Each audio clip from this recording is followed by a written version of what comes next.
Horizon parce que c'est la perspective, hein. Horizon parce que c'est voir loin, parce que le passé il est enterré, le présent il est éphémère, l'avenir reste éternel. Voilà pourquoi Horizon.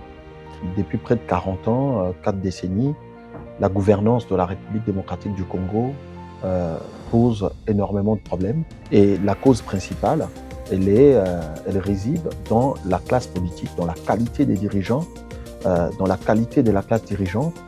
Et nous nous sommes posé des questions avec des amis pour savoir ce qui devrait être fait. Est-ce qu'on devait aller dans les organisations politiques traditionnelles existantes ou il fallait un sang nouveau? Nous avons estimé qu'il fallait un sang nouveau.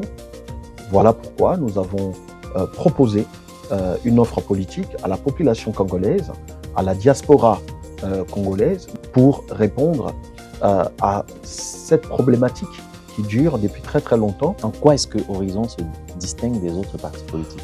Horizon 2023 se distingue des autres partis politiques dans ce sens qu'elle ne flirte pas déjà avec les organisations politiques traditionnelles du pays.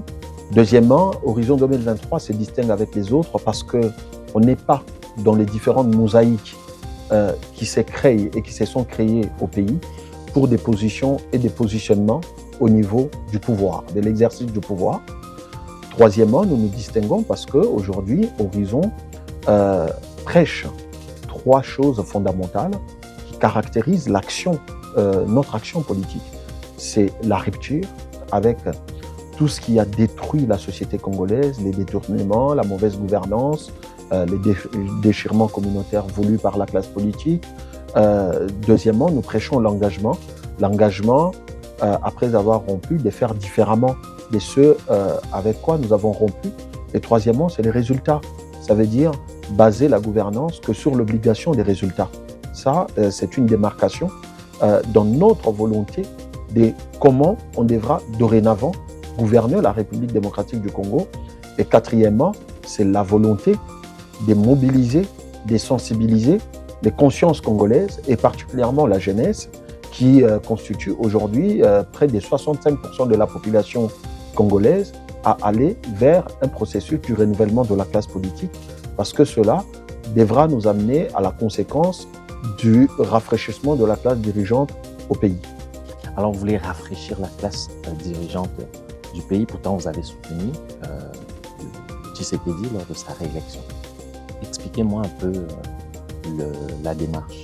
Notre soutien au candidat Tshisekedi en 2023 s'est justifié dans le sens où nous estimions qu'il y avait des circonstances atténuantes par rapport à son premier mandat, qui n'était pas un mandat assez stable, un mandat où, après toute observation, ne pouvait pas permettre au président de rencontrer son programme. Il y a eu, entre autres, la coalition contre nature qu'on a appelée les FCC Cash, 2 ans et demi à peu près de perdus parce que, rappelez-vous qu'à la mise en place de cette coalition, par des cas de force majeure, le président a perdu à peu près 13 mois pour avoir un gouvernement. Or, un mandat de 5 ans, c'est à peu près 46 mois, si je ne me trompe pas, 36 ou 46 mois, si je ne me trompe pas. Perdre 13 mois juste pour avoir un gouvernement, c'était déjà des signes annonciateurs de cette coalition. Deuxièmement, il y a eu la Covid-19 qui était arrivée. Et troisièmement, la résurgence vers mi-fin 2022 du mouvement terroriste M23 soutenu par les régimes rwandais. Donc, de ces circonstances, nous avons estimé qu'il était nécessaire de l'accompagner parce qu'au premier mandat, à son accession au pouvoir, Horizon n'était pas né, nous ne l'avons pas accompagné. Mais après analyse, en tant qu'acteur, nous avons estimé qu'il était nécessaire, au regard de ces circonstances atténuantes, de l'accompagner, qu'il ait un deuxième mandat, pas seulement un deuxième mandat, mais que sa légitimité au niveau du score soit renforcée, mais qu'il ait aussi une majorité qui soit homogène et confortable pour pouvoir rencontrer les aspirations du peuple, les aspirations profondes du peuple. C'est pour cette raison-là, principalement, qu'Horizon a accompagné les présidents de la République, mais je dois ici souligner que nous l'avons accompagné sans être dans sa coalition politique qu'on appelle aujourd'hui Union Sacrée. Avez une vision panafricaniste des relations internationales. Dites-moi un peu plus. là-dessus? Alors, l'idée panafricaniste des relations internationales que nous avons, c'est simplement, se situe au niveau de l'évolution des relations internationales entre les États, entre les différents blocs internationaux, qui consiste à dire qu'aujourd'hui, plus que jamais, il est nécessaire de pouvoir requalifier la démarche au niveau de la politique étrangère et internationale de l'Afrique. Il faut requalifier la politique de l'Union africaine. Il faut requalifier la politique des organisations régionales et sous-régionales, CEDEAO, CEAC, SADC, ainsi de suite, pour que l'Afrique arrive au niveau des traités d'égal à égal avec les restes du monde.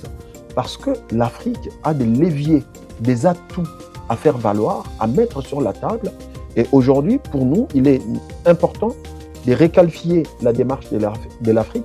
Il est important de repositionner l'Afrique dans les concerts des nations et de dire que l'Afrique a tout à apporter pour que le monde de demain soit stabilisé du point de vue des différentes questions qui se posent aujourd'hui à travers le monde. Nous sommes mis à l'idée de faire de la mobilisation, de la sensibilisation avec les autres frères africains, ce qui, depuis un petit moment, nous conduit à faire des allers-retours dans un certain nombre de pays africains et, dans un premier temps, les pays particulièrement qui ont engagé leur nation dans la perspective réqualificative des rapports avec le monde, non seulement occidental, mais avec le monde international. Pour nous, c'est quelque chose de très, très important et qu'il faut traiter avec fermeté, avec rigueur, mais surtout avec clarté.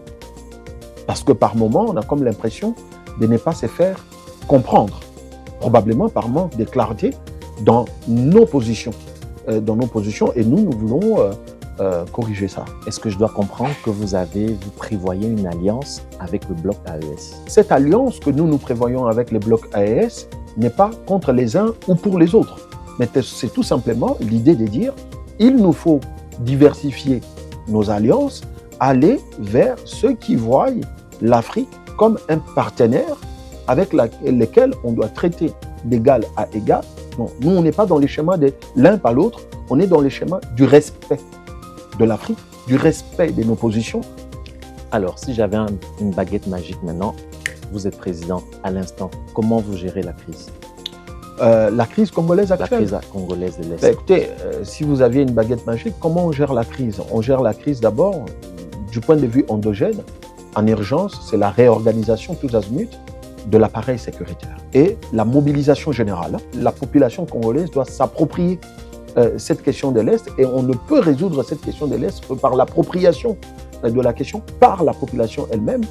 Et du point de vue international, j'insiste au niveau des partenaires traditionnels pour la fermeté, la clarté dans la prise des décisions et des sanctions vis-à-vis du Rwanda, mais en même temps, je vais vers la diversification de mes partenariats stratégiques pour résoudre cette question.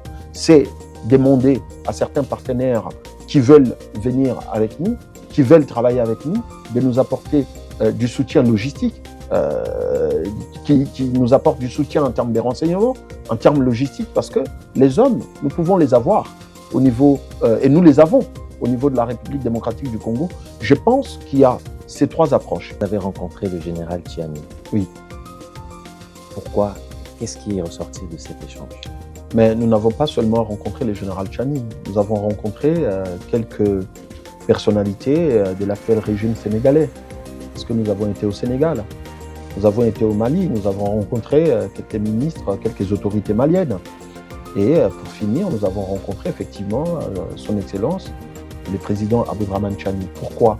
Mais c'est l'idée que nous avons, l'idée panafricaniste que nous avons, qui consiste à dire que nous devons construire ensemble.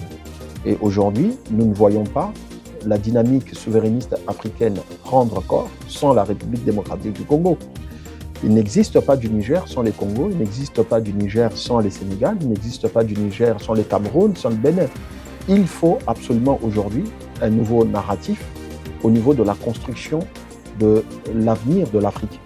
Et c'est dans ce sens que nous, au niveau d'Horizon, nous pensons qu'il faut éviter de se mettre à vase clos, aller travailler avec les autres, mais surtout avec ceux qui veulent requalifier la démarche africaine et remettre l'Afrique au centre des débats. Si nous voulons aborder, par exemple, des questions des transitions énergétiques, des questions écologiques, des questions économiques, des questions de tout ça, je pense que ces questions-là ne peuvent pas s'aborder sérieusement à côté de l'Afrique ou sans l'Afrique. Ça se fera avec l'Afrique ou ça ne se fera pas.